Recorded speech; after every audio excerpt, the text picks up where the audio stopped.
Salut, c'est David. Aujourd'hui, on va réviser un peu la tension alternative avant votre examen. Dans cet exercice, on va aborder la tension alternative uniquement. Si vous voulez réviser la tension continue, vous revenez à la vidéo d'avant qui concerne la tension continue. Quel est le type de tension qui apparaît sur l'écran de l'oscilloscope dans cet exercice est justifié? Deuxième question, quelle est la valeur de la tension maximale? Troisième question, suite de la question de déduire la tension efficace. Troisième question, calculer la période et la fréquence. Première question, quel est le type de tension?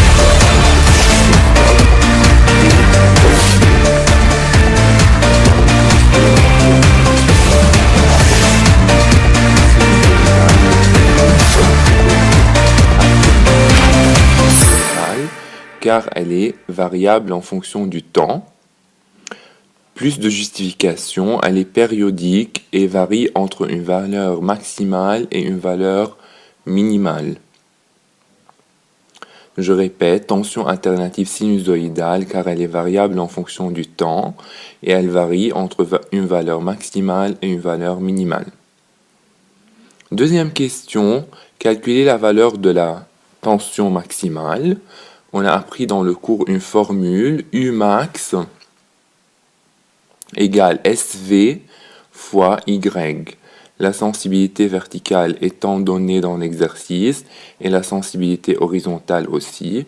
Donc Umax égale sensibilité verticale fois Y. La sensibilité verticale, elle est de 2, donc égale 2, fois, d'où est-ce que j'ai cherché Y? Donc pour chercher Y, je regarde ici sur la hauteur de 0 jusqu'au maximum de la tension parce qu'on cherche la tension maximale. On voit très bien qu'il y a un carreau, deux carreaux, et puis il y a une, deux et trois petites divisions. Concernant ces divisions-là, il y a un grand carreau qui est coupé en 5 petites divisions. Donc, c'est-à-dire, chaque petite division, c'est 0,2. Un carreau est coupé en 5 petites divisions. Donc, chaque petite division, c'est 0,2. Pourquoi? Parce que 0,2, 0,4, 0,6, 0,8, 1. Donc, chaque petite division, c'est 0,2. Pour la hauteur maximale de la tension, il y a un grand carreau, donc 1. Deuxième grand carreau 2 et trois petites divisions 0,2, 0,2, 0,2, ça fait 0,6. Donc 1, 2 et 0,6.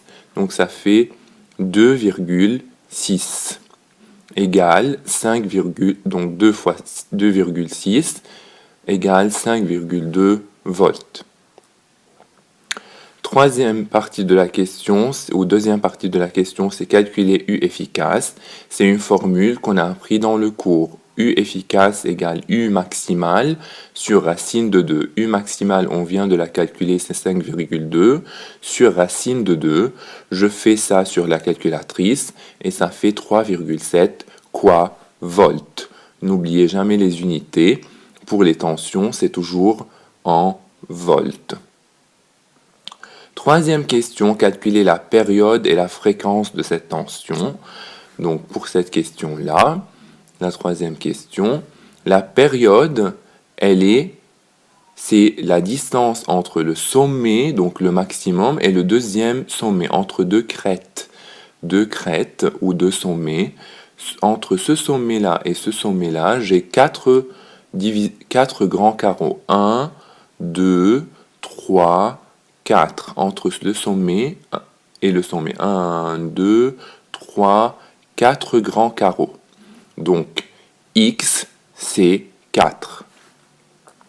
La formule pour la période, c'est SH fois X. SH, c'est 12 millisecondes par division. Et X, je viens de vous expliquer, c'est le nombre de carreaux entre les deux sommets. 1, 2, 3, 4 grands carreaux. Donc X, c'est 4, égale 48 Quoi, millisecondes? Parce que la SH, elle est donnée en millisecondes ici. Pour passer en secondes, égale à 0, on divise par 1000, donc c'est 48 divisé par 1000, c'est 0,048 secondes. La question calculer la fréquence, il suffit de faire 1 sur t, donc de diviser la période que j'ai trouvée là, 1 divisé par 0,048 pour trouver la fréquence. Donc concernant la fréquence, là on va faire f égale 1 sur t égale 1 sur 0,048 secondes qu'on vient de déterminer. On prend la valeur qu'on a déterminée en secondes et pas en millisecondes. Et donc on divise sur la calculatrice 1 sur 0,048 et on va obtenir 20,8. Mais l'unité c'est le Hertz. Pour la fréquence c'est Hertz, donc c'est H, grand H, petit Z. Donc je souhaite que cet exercice vous a plu et que vous allez pouvoir bien préparer votre examen. À bientôt.